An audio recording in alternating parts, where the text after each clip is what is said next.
Yes, wine is the topic of discussion right now in Wisconsin's Afternoon News. Good afternoon, I'm Eric Bilstead along with John Meerdink, and joining us in studio, head winemaker of Door Peninsula Winery, it's Paul Santoriello. Santoriello. You got it. Joining us in studio to talk a little bit about Easter Sunday wines and what many of us eat and drink on Easter Sunday. First of all, thanks for coming down. Oh, thanks for having me in the city. All right, so if I were to be serving a ham, which many of us would be doing on an Easter Sunday, are there things we need to think about to start? I think so, and also will include lamb, because some people don't have ham. That's right. It depends on how you make the ham and what, if there's a sugary glaze on top, pineapples, and all the rest of the accoutrements.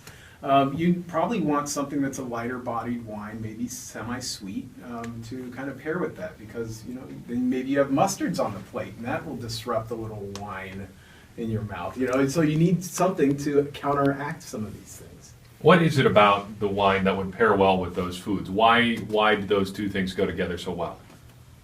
We were just talking about this actually. It's really there's so many different things in wine that will pair with foods and help foods taste better.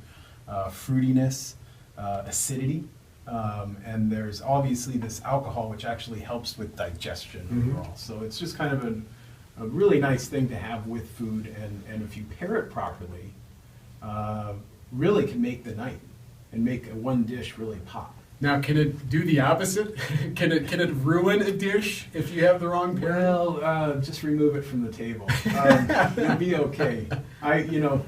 There's no real. There are general guidelines for food and wine pairing, but no, you can't really go wrong unless you're doing something really wrong, like white wine with steak, for instance. Okay. That is a disaster. Or really sweet, cheap wine with fish. That probably wouldn't work out so well. Paul Santoriello joins us from Door Peninsula Winery. Tell us a little bit about what you guys are doing up there. So we basically started about 40 years ago this year as fruit winery, and we do a lot of apple and cherry from the local crop of Wisconsin cranberry.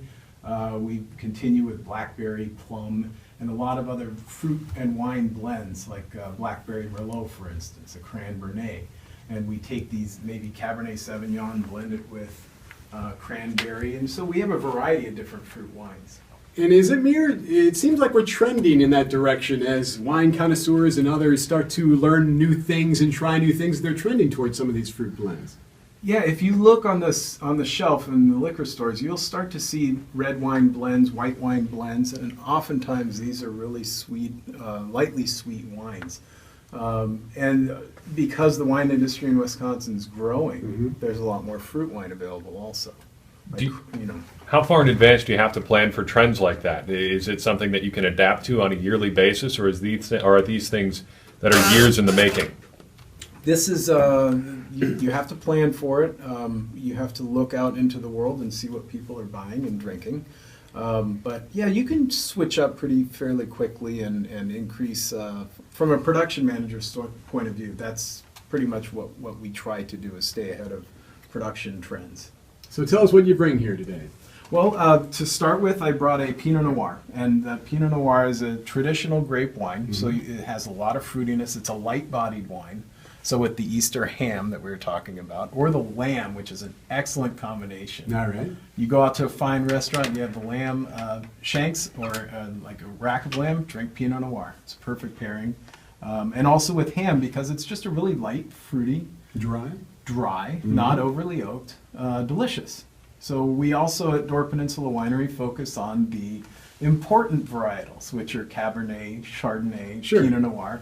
The traditionals. The milestone ones, the pillars, if you will. Sure. Those are very important wines, not only fruit wines, but, the traditionals. All right. The next one that I wanted to show you guys is called Peninsula Red. And this took a 40% cherry wine with it. And so what happens with the cherry wine and the Cabernet Sauvignon and the Merlot, it makes a light-bodied red wine.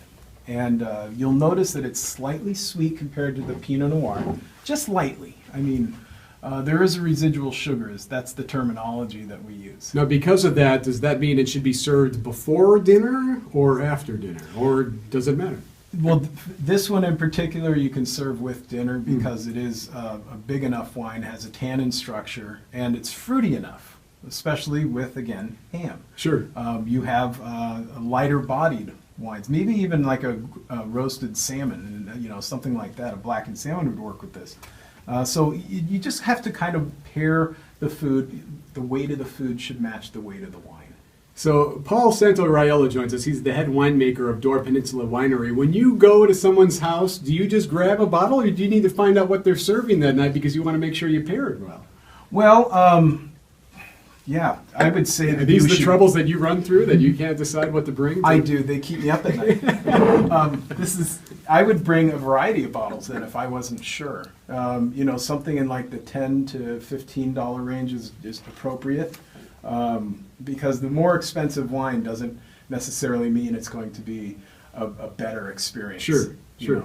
So if you're in a last minute ditch attempt to get some wines on the table, always a good go-to wine is a Riesling, which I didn't bring today. It's a white grape wine. I think it's common enough people know about it. You can grab some Door Peninsula Winery fruit wine just as an appetizer, to go with maybe anything that's on cheese, deviled eggs. I mean, this is Easter we're talking about. So and that's the last one you brought, right? And the last one I brought is sweet cherry. Okay. So I'll pour you this one. There's a lighter color to it. Yeah, so the wines are getting lighter. They're getting a little bit sweeter as we go. And this is a really important wine for us. It's kind of the flagship wine of Door County because of the growing of cherries in our area. Ooh. And you can taste that one. You can taste the cherry. Big time. And that's why it's still #1 selling at the winery and in the state of Wisconsin. We just won a double gold medal with this in New York State. I am not surprised. That is a good tasting wine. Holy cow. And there's events, competitions we enter with these kind of things. Michigan had also won double gold. So we know what we're doing, I guess. We have a big following. Good stuff. Paul Santoriello joins us. He's the head winemaker of Door Peninsula Winery. Before we let you go, is there a website or anything we can direct folks to if they're interested in learning more? Yeah, Door Peninsula Winery is dcwine.com. Milwaukee's a one-day ship point if you need anything last minute because you guys are so close. Or just come up and visit. The tasting room is open 7 days a week. We have free tastings. And we have a distillery attached now, so you can come and taste some of those products. Yes, sir. It's a date. Yeah. Thank you, sir. Happy Easter. You're welcome.